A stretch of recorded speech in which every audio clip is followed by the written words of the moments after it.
Merry Christmas! Welcome to Fun and Learn Smart. I'm Tanishka, and today we're going to be reading Flat Stanley and the Very Big Cookie. Ooh, a very big cookie.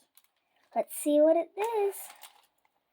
Stanley Lambchop lived with his mother, his father, and his little brother Arthur. Stanley was 4 feet tall, about a foot wide, and half an inch thick. He had been flat ever since a bulletin board fell on him. Wow, he's flat. People in Stanley's town liked having a flat boy around, especially since Stanley was always willing to lend a hand or even a whole arm. He helped the librarian reach books that slipped under the stacks. He helped the dentist smooth out the new wallpaper in his office. Flat Stanley is a very helpful boy. And when the baker was busy, Stanley helped him frost cakes, 2 at a time.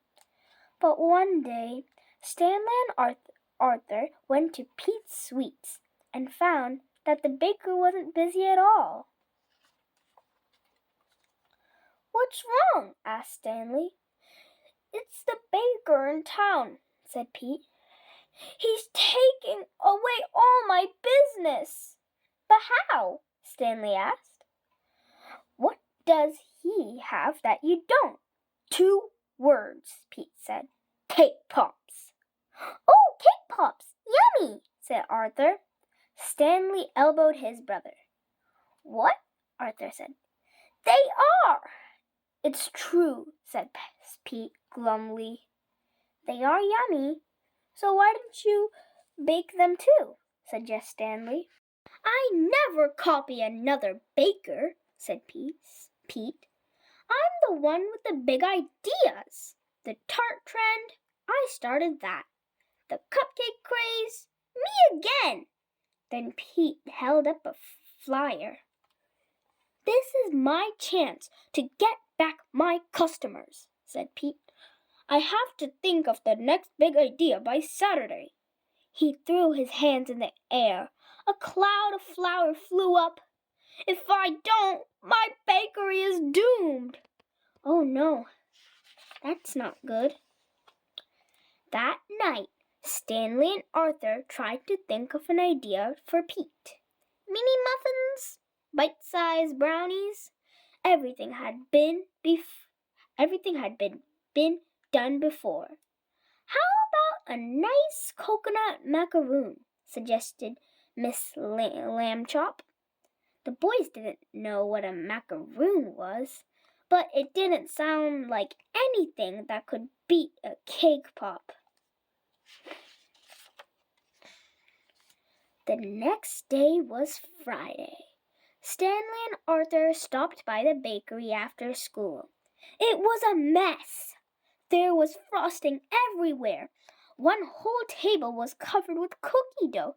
Candy balls rolled around on the floor. "Oh no, that's a huge mess." "Mr. Pete," called Stanley, "what's going on? Whoa!"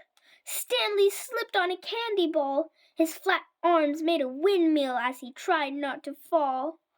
Pete came out of the kitchen just in time to see Stanley land smack, face first in the cookie dough. Oh no. Arthur peeled his brother off the dough. There was a Stanley-shaped dent in there. "I'm so sorry, Pete," said Stanley, but Pete was staring at the dent with a strange smile on his face. "The next big idea," he said. "It's big." Pete started racing around the bakery. The boys didn't know exactly what his plan was, but they pitched in. Stanley and Arthur helped mix a giant batch of cookie dough. They rolled it on the table. Then Pete pulled up a chair. "Stanley, wouldn't you climb up here and fall on the cookie dough again?" "Okay," said Stanley. "But does it have to be face first this time?" Pete grinned and shook his head. Stanley got up the chair. He took a deep breath and fell backward. Perfect, said Pete. Arthur, pull away the extra dough. Pete and Arthur pulled and pulled. Then they helped Stanley stand up. On the table lay a gingerbread boy. It was 4 feet tall, about a foot wide, and half an inch thick. Just like you, Arthur told Stanley, only good looking. The cookie looked even better, and it was baked and decorated. Wow, said Stanley.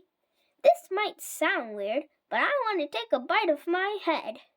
No, said Pete. We have 3 dozen kid-sized cookies to make. The next morning was the food fair. The lamb chops walked down Main Street. Look at that, said Mr. Lamb Chop. There was a huge crowd outside Pete's Sweets.